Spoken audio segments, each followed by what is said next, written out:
Cette semaine, on va se parler des hélices Piranha. Les hélices Piranha, ce n'est pas vraiment une hélice conventionnelle de ce qu'on a l'habitude de voir. Elle est conçue en fibre de carbone, premièrement. Habituellement, les hélices sont soit en aluminium ou en acier inoxydable. Mais l'avantage majeur des hélices Piranha, c'est que le cœur est garanti à vie.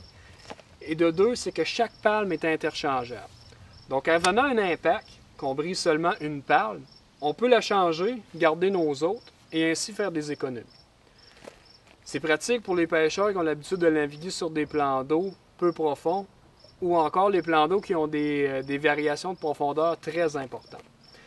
Les pourvoyeurs aussi auraient tout intérêt à avoir des hélices comme ça, selon moi, parce qu'ils feraient des économies lorsque viendrait le temps de changer leurs hélices. Côté performance, moi je vais vous dire franchement, les hélices Piranha, ça m'a pas épaté puis ça m'a pas déplu. Avant ça, j'avais une hélice d'aluminium, puis je vous dirais que j'ai pas vu grande différence avec une hélice de fibre de carbone. Bon, j'ai peut-être perdu 1000 à l'heure en vitesse de pointe, mais selon moi, c'est très peu pour les avantages que ça propose. Quand on pense qu'on peut changer une palme de l'hélice avec seulement un outil sur le bord du lac lorsque l'on vient de frapper une roche.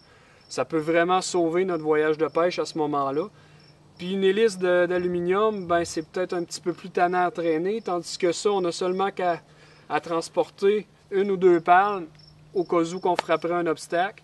Dans notre coffre, ça prend peu de place, ça se change en 5 minutes, on met nos hélices neuves, on est reparti à la pêche.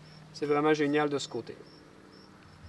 Dernier point concernant les hélices Piranha, étant donné qu'elles sont conçues de fibre de carbone, on a une protection additionnelle de 20% sur le pied du moteur. Qu'est-ce que ça veut dire concrètement? C'est que si on frappe une roche sur l'hélice, on a 20% moins de chances que des composantes à l'intérieur du pied se brisent. Bon, c'est pas parce que les hélices Piranha sont moins résistantes ou sont moins fortes que les hélices d'aluminium. C'est seulement que sous un impact, elles sont plus friables, donc ce qui permet d'économiser des composantes à l'intérieur du moteur. Si vous avez l'habitude de briser des hélices ou d'en changer régulièrement, moi je vous suggère fortement d'essayer au moins une fois les hélices Piranha. Moi personnellement, je pense que ça vaut la peine, surtout lorsqu'on a affaire à des plans d'eau très accrochés. Bonne pêche!